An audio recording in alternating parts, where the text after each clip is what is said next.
Hello guys, ഈ യുദ്ധ സാഹചര്യം കേരളത്തെയും പ്രവാസികളെയും എങ്ങനെ ബാധിക്കുന്നു എന്ന് നമുക്കൊന്ന് പരിശോധിക്കാം. 1. പ്രവാസികളുടെ സുരക്ഷ. ഗൾഫ് രാജ്യങ്ങളിൽ, അതായത് UAE, സൗദി അറേബ്യ, ഖത്തർ തുടങ്ങിയവ ജോലി ചെയ്യുന്ന ലക്ഷക്കണക്കിന് മലയാളികൾ ഈ യുദ്ധം വലിയൊരു ആശങ്കയുണ്ടാക്കുന്നു. വ്യോമാതിർത്തികൾ അടക്കുന്നതും വിമാന സർവീസുകൾ റദ്ദാക്കുന്നതും യാത്രകളെയും ജോലികളെയും ബാധിക്കുന്നുണ്ട്. 2. സാമ്പത്തിക ആഘാതം. എണ്ണവില. ഇറാൻ-ഇസ്രായേൽ സംഘർഷം ആഗോള എണ്ണ വിപണിയെ തകിടം മറിക്കും. ഇത് ഇന്ത്യൻ പെട്രോൾ, ഡീസൽ വില വർദ്ധിക്കാനും ഇതുവഴി നിത്യോപയോഗ സാധനങ്ങൾക്ക് വില കൂടാനും കാരണമാകുന്നു. 3. സ്വർണ്ണവില.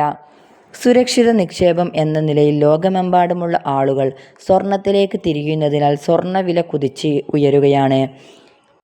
4. രൂപയുടെ മൂല്യം. യുദ്ധം കാരണം രൂപയുടെ മൂല്യം ഇടിയുന്നത് ഇറക്കുമതി ചെലവ് വർദ്ധിപ്പിക്കും. അതായത് ഈ സംഘർഷം ദീർഘകാലം നീണ്ടുനിന്നാൽ ലോകം നേരിടാൻ പോകുന്ന പ്രധാന വെല്ലുവിളികൾ എന്തൊക്കെയെന്ന് നമുക്കൊന്ന് നോക്കാം. 1. ഹോർമൂസ് കടലിടുക്ക്. ലോകത്തിലെ എണ്ണക്കടത്തിൻ്റെ വലിയൊരു ഭാഗം നടക്കുന്നത് ഇതിലൂടെയാണ്. ഇറാൻ ഈ പ്രദേശം ഉപരോധിച്ചാൽ ആഗോള സാമ്പത്തിക മാന്ദ്യത്തിന് ഇത് വഴിയൊരുക്കും. 2. സൈനിക സഖ്യങ്ങൾ. റഷ്യയും ചൈനയും ഇറാന് അനുകൂലമായും പാശ്ചാത്യ രാജ്യങ്ങൾ ഇസ്രായേലിന് അനുകൂലമായും നിലകൊള്ളുന്നതിനാൽ ഇത് ഒരു മൂന്നാം ലോക മഹായുദ്ധത്തിന് ഭീതിയുണ്ടാക്കുന്നു. ഇന്ത്യൻ വിദേശകാര്യ മന്ത്രാലയം നൽകുന്ന നിർദ്ദേശങ്ങൾ പാലിക്കുക. നിലവിൽ ഇറാൻ, ഇസ്രായേൽ തുടങ്ങിയ രാജ്യങ്ങളിലേക്കുള്ള അനാവശ്യ യാത്രകൾ ഒഴിവാക്കാൻ സർക്കാർ നിർദ്ദേശിച്ചിട്ടുണ്ട്.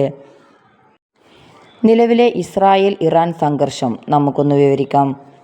2026 ഫെബ്രുവരി അവസാനം മുതൽ ഇസ്രായേലും ഇറാനും തമ്മിൽ അതിശക്തമായ സൈനിക നീക്കങ്ങൾ നടക്കുകയായിരുന്നു.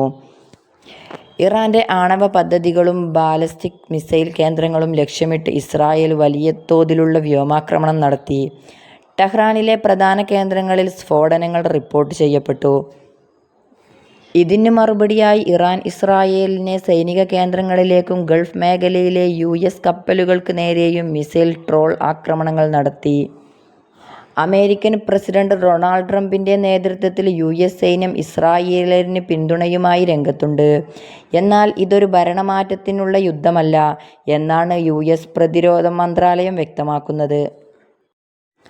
ഇറാനിൽ 1000-ലധികം പേർ കൊല്ലപ്പെട്ടതായും ആയിരക്കണക്കിന് ആളുകൾ പരിക്കേറ്റതായും റിപ്പോർട്ടുകൾ ഉണ്ട്. ഗൾഫ് രാജ്യങ്ങളിലെ വ്യോമാതിർത്തികൾ പലപ്പോഴും അടച്ചിടുന്നത് പ്രവാസികളെയും ബാധിക്കുന്നുണ്ട്. വ്യോമപാതകൾ പലതും അടച്ചിട്ടതിനാൽ വിമാന സർവീസുകൾ താറുമാറായി. പ്രവാസി മലയാളികളുടെ യാത്രയെ ഇത് ബാധിച്ചിട്ടുണ്ട്. UAE, സൗദി അറേബ്യ തുടങ്ങിയ രാജ്യങ്ങളിൽ ട്രോൾ അവശിഷ്ടങ്ങൾ വീണതായും ജാഗ്രത പാലിക്കാൻ നിർദ്ദേശമുള്ളതായും റിപ്പോർട്ട് ചെയ്തിട്ടുണ്ട്. യുദ്ധ സാഹചര്യം കാരണം ദൃശ്യം 3, പാട്രിയറ്റ് തുടങ്ങിയ പ്രധാന മലയാള സിനിമകളുടെ ഗൾഫ് റിലീസുകളും പ്രതിസന്ധിയിലാണ്.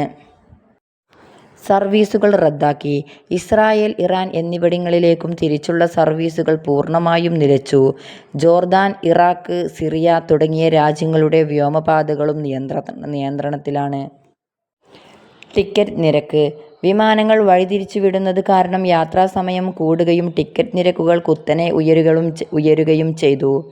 ഇത് ഗൾഫിൽ നിന്നും നാട്ടിലേക്ക് വരാനിരിക്കുന്ന മലയാളി പ്രവാസികൾക്ക് വലിയ തിരിച്ചടിയാണ്. എയർ ഇന്ത്യ ജാഗ്രത. ഇസ്രായേലിലേക്കുള്ള സർവീസുകൾ താൽക്കാലികമായി നിർത്തിവെക്കാൻ ഇന്ത്യൻ വിമാന കമ്പനികൾ തീരുമാനിച്ചിട്ടുണ്ട്.